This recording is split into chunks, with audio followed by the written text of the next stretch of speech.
Hadfield. Thank you, Mr Deputy Speaker. I'm pleased to speak on the National Broadband Network Commitment to Public Ownership Bill 2024. The National Broadband Network was first dreamt up as a policy by former Labor Senator Stephen Conroy in the lead-up to the 2007 election. It was an ill-thought-through, careless and lazy piece of policy.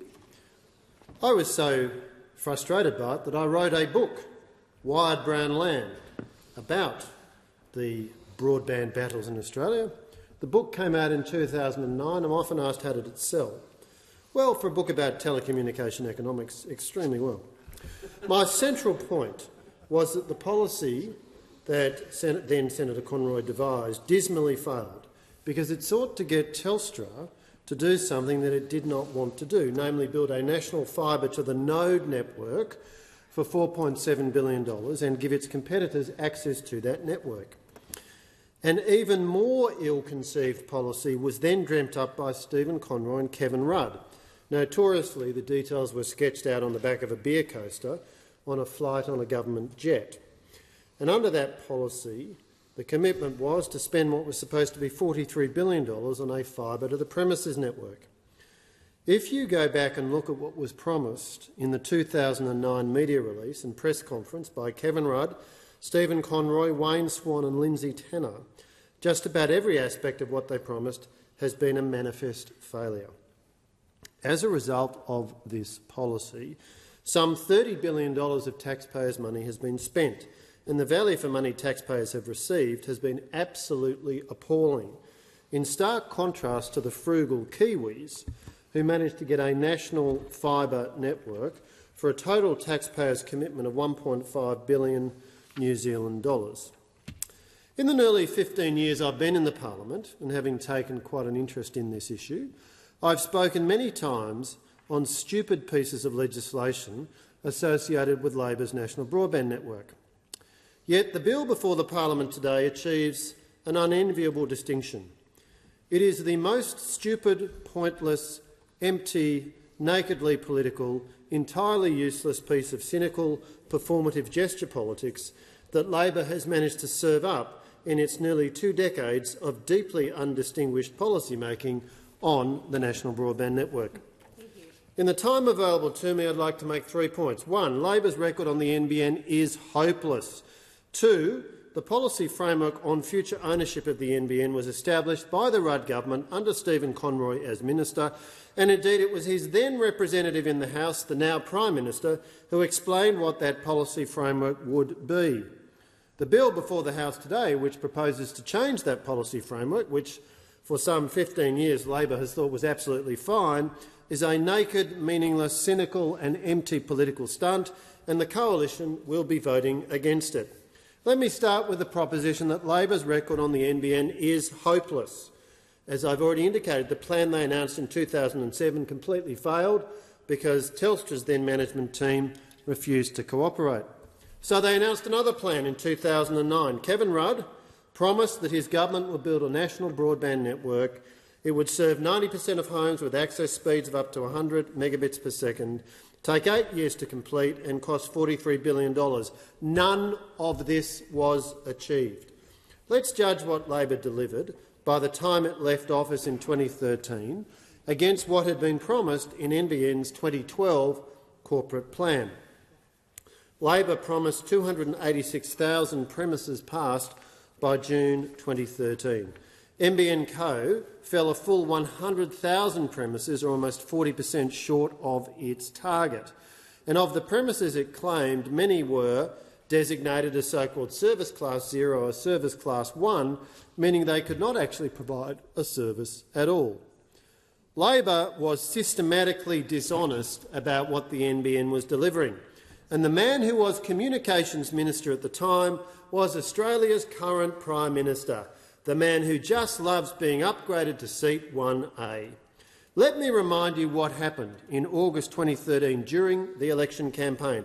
The then Minister for Communications, the member for Grayndler, stood in front of a big red button and announced that broadband was now available to 5,400 homes and businesses in Sydney's western suburbs. It's fantastic to see the NBN fibre network is now available, he said. What he didn't say was that close to 1,000 of these were service class 0, and 98.6% of these homes had no fibre connection to the home. By the time of the 2013 federal election, NBN Co said it had passed 209,000 premises, but close to 80% of these had no fibre going into the home. It was not fibre to the premises, it was fibre to the press release. When the Coalition took over responsibility for the NBN, we set about fixing the problem in a methodical way. Our 2013 strategic review recommended using a combination of rollout technologies, the multi-technology mix. Had we continued with Labor's model, it would have taken up to 5 years longer to complete the rollout and cost billions of dollars more. If we'd stuck to Labor's plan, when the pandemic hit and millions of Australians moved overnight to working and studying from home, Australia would have been in a dreadful mess. But thanks to the Coalition's work, the NBN was ready for the challenge, with 98% of premises around the country, over 11 million, able to connect in early 2020. I've said it before and I'm very pleased to say it again. As the Communications Minister at the time that the pandemic hit Australia, I am enormously proud of the efforts made across Australia's telecommunications sector.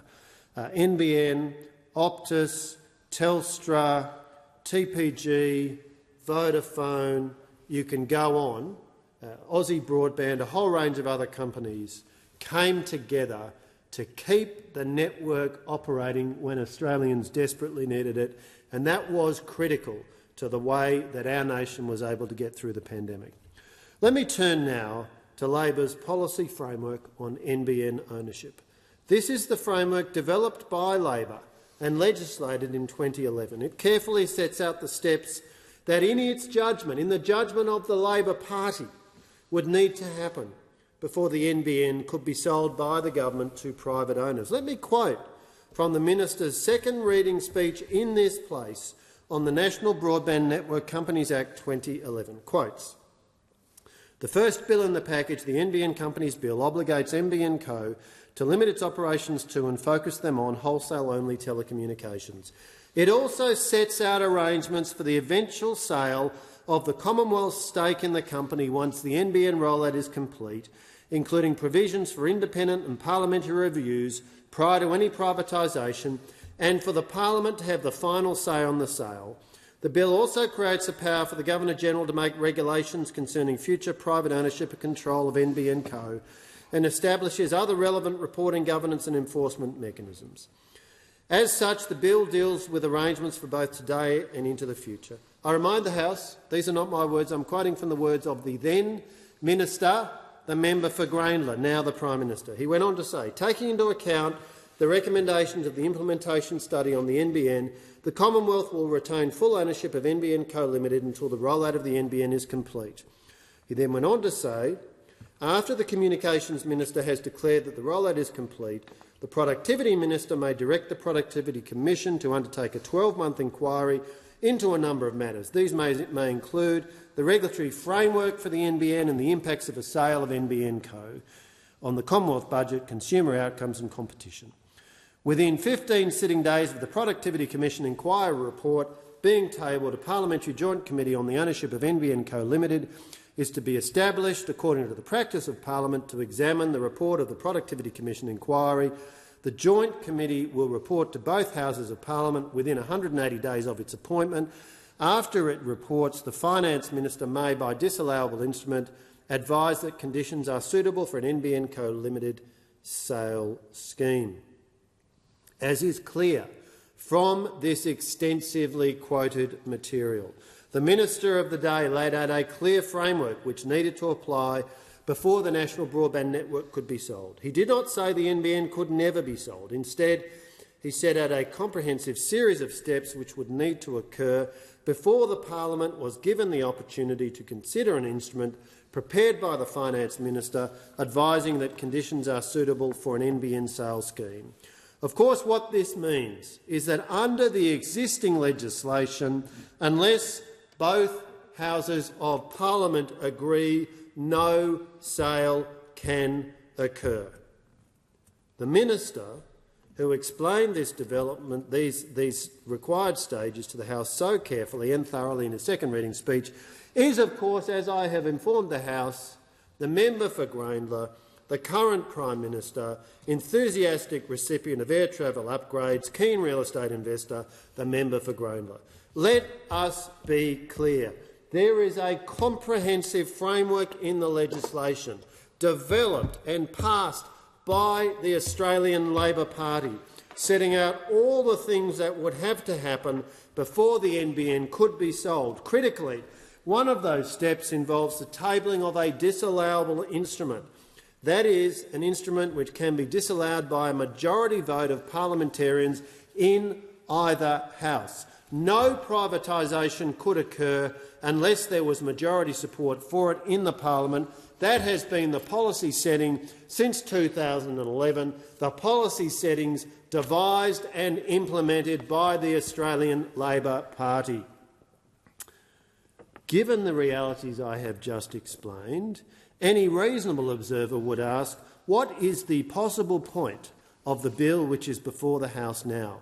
Given that privatisation of NBN could not occur unless a majority in both Houses of Parliament agreed to it, what possible additional work does the bill before the House do today? The answer is clear. It does no substantive or real work at all. That is why I say this bill is the most stupid, pointless, empty, nakedly political, entirely useless piece of cynical performative gesture politics that Labor has managed to serve up in its nearly 2 decades of deeply undistinguished policy making on the NBN. That is why the Coalition will be voting against it. This is not the first time the current Prime Minister and his Communications Minister have tried on this particular stunt. Similarly, in the lead-up to the 2022 election, they tried to bring on a big political fight about whether there was some difference between the parties about the future of the NBN. On 17 November 2021, this dynamic duo issued a media release containing this ringing commitment: Labor will also keep the NBN in public hands.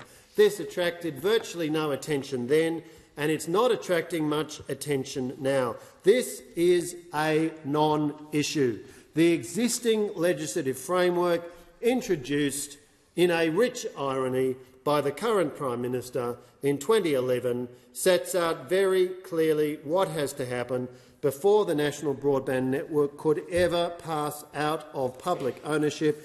It cannot happen unless there is majority support for it in both Houses of Parliament. Deputy Speaker, if the member for Grayndler and the member for Greenway had any capacity for shame left, if they had any self-knowledge at all, they would be curled up on the floor in writhing agonies of embarrassment at having brought forward this ludicrous bill. I say for the third time, this bill is the most stupid, pointless, empty, nakedly political, entirely useless piece of cynical, performative gesture politics that Labor has managed to serve up in its nearly 2 decades of deeply undistinguished policy making on the NBN. I say to anybody who is listening tonight, you should be very cross that the Prime Minister and the Minister have wasted the time of the National Parliament on this ludicrous joke of a bill. I am very pleased to say the Coalition will be having nothing to do with this useless bill.